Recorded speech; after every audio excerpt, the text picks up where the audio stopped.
We have a question from Stephen Motorshaw, and this might not be something you know, might be something you know. What was the plan for Mr. Regal after winning King of the Ring? No idea. Well, there you go. There you go. I've heard people say, "Oh, there was this lined up for him, there was that lined up for him." I have absolutely no idea. Nobody told me anything. Nothing at the time. I was just going about it. I got suspended. I can tell that story now. It's it's a double-edged sword. This one.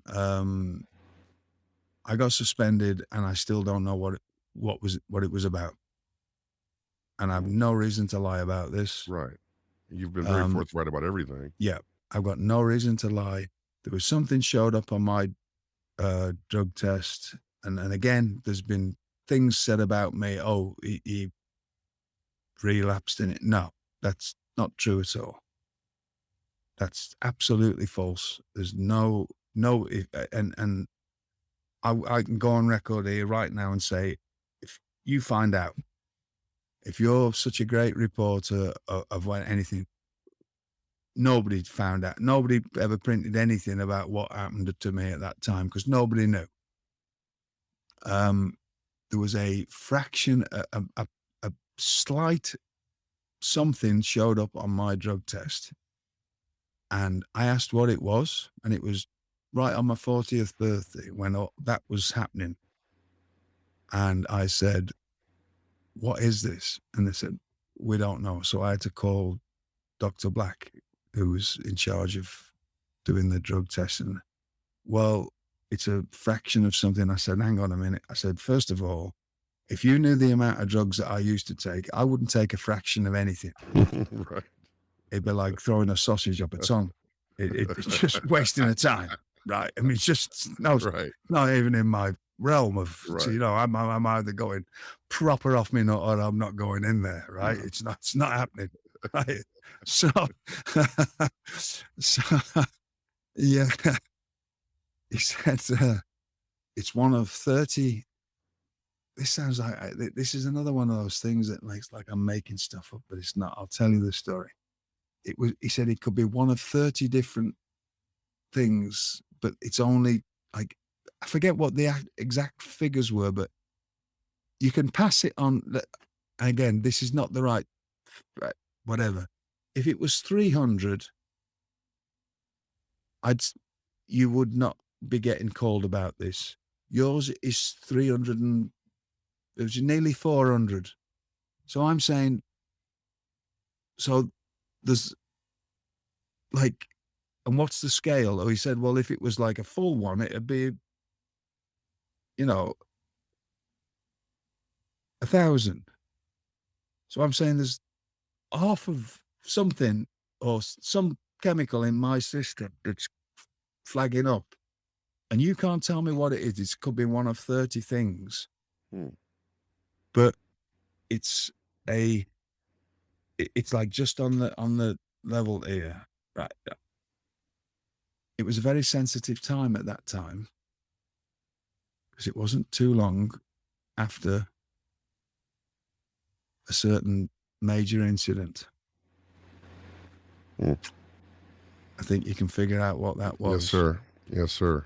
And they were very sensitive to that. And I believe that basically the company had signed everything over to Dr. Black. So the company couldn't go because I did have a conversation. I don't need to go into this with as high up as I could get. And them looking at it and going, yeah, this don't make sense. Right. Maybe you should fight this because we can't do anything about it because it's whatever. We've had to hand over this for publicity reasons. And I've gone, yeah, but that means me dragging you into this. And you've done too much for me. I can't drag you into this. And so I just took it on the chin. Because I said at the time, look, I've got away with murdering, when I was younger.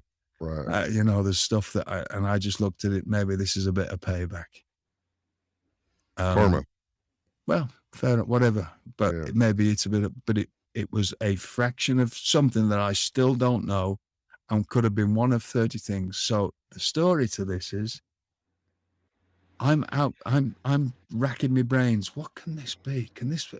I don't get, because at the time I was taking a lot of different heart medications Mhm. for this heart thing that I'd had going on from India from years before. I was still taking several different heart medications. And so I went over to the pharmacy across the street here. Is it possible that you could have put something in my regular stuff just by mistake, just one thing? Because something, and I told them the story and they went, no, it's not possible. We're all above board. And I said, okay. Because I'm just racking my brains. I think Right. this was Saturday. I'd heard about it Friday, right? And then Monday's when I got wrote off TV. Mm. So I'm like, oh. I go home, and the pharmacy from my house where I'm sat now is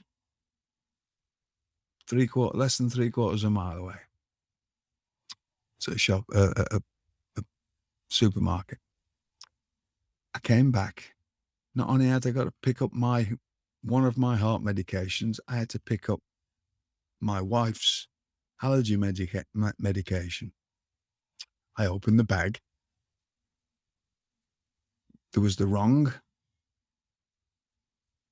medication for my wife, and there was somebody else's medication and not my heart Oh, medication. wow. And so I went back there and I said, "You've just told me that you can't make mistakes." But I was so sort of like, what can you do? I was not willing to drag WWE into that because to fight it, I would have had to. And they've done far too much for me. There's no way I could have not done that and caused a lot of problem. And so I just took it on the chin because there was no arguing that with Dr. Black, right? Right. Well, Within a week of that, because it was just at the time that my youngest son, our Bailey, was on his school holidays. We went down to Orlando for a week. So I just went, oh, I'm off for 8 weeks now. Let's go down for a few days and, take him to a few parks. Within a week of me getting out of that, I thought, I'm glad that's happened. And what I mean by that is that King of the Ring thing, once we got there, I have no idea where it was going, but I know I was getting into a dark place because of it. It was, I, I've been slowly building, changing the character, growing the hair, change the look, but I was taking this to a complete different realm of where I wanted to go with being a dark character. And I really hadn't figured out how far yet. And then this thing came along, the King of the Ring, but I was acting. If you go back and watch it, it was just this sort of very deep, dark character. And at the time, I was studying a lot of the world's dictators. I was looking for inspiration for what, and it's not nice, right? And I was bringing that the last few weeks that I was doing that stuff, the King of the Ring stuff, I was sitting at home and I'm not, again, paying attention to my family as much because I'm thinking of too much of this job. I have a rule of leaving William Regal at Atlanta Airport, and I don't break that rule even to wrestle in Atlanta. I have to pass Atlanta Airport to wrestle at any arena in Atlanta. I was bringing that home and I was sit there and I was like getting into this deep, dark kind of a mindset. Because sometimes to go into those places, and I was willing to go all the way with this, I didn't know quite where yet, but I knew it was pretty dark where I wanted to go. And I was formulating this. There was a bit of, let's backtrack a bit. I took my kids to the pictures, my children to the pictures once, and I believe it's the second Batman movie, the Christian Bale one. The first things you saw, there was no picture, there was no words on it. There was just a dark silhouette of the Joker. And I saw that in the cinema, and I thought, that I don't know what that is, and I didn't know what it was at the time because there was no. It was just the sort of preview before they started letting you know it was going to be Batman. Right. So Right. I saw that, and then not long after I saw Sweeney Todd, or I saw it before. It was, again, it's a few years ago, but the hair, and I was growing my hair, and it was like, I don't know what that is, but that I wanted to create that, and I got the black robe, and it was growing the hair out, and it was something I was trying to create. But once I was out of it, I thought, I'm glad I'm out, because I didn't, until I'm out of it, when I was a week later in Orlando, just on holiday, thinking I've got 7 weeks off, the initial few days was not happy because I'm taken out of this biggest role I've ever been given. But then realizing that could have been the thing that could have lost me and my family, because I could have, I've heard people say I could have been world champion. I've heard people say that they were going to go here. Nobody told me anything. I was just going week by week and doing it, but I was creating this dark character. Well, when you're world champion, you're working 400 days a year and 30 hours a day. And going that dark route as well, that could have been sent me in a bad way. So I just, again, I have a very, whatever it is, view of life that seems to get me through it.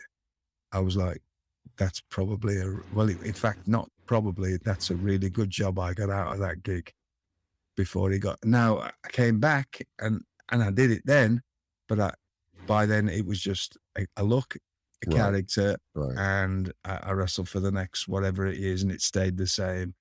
And I did ECW, and it stayed the same. But it wasn't this really dark thing. I just thought, right, I keep that, I keep the look, and I can just do my stuff. But I haven't got to, because I was really studying these horrible people, Right. because I didn't know how deep I wanted to go with this character. That's a long answer, but that's these things come up in my life. Well, it's a great answer, and it's been a great episode of this great podcast, the Gentleman Villain Podcast with William Regal.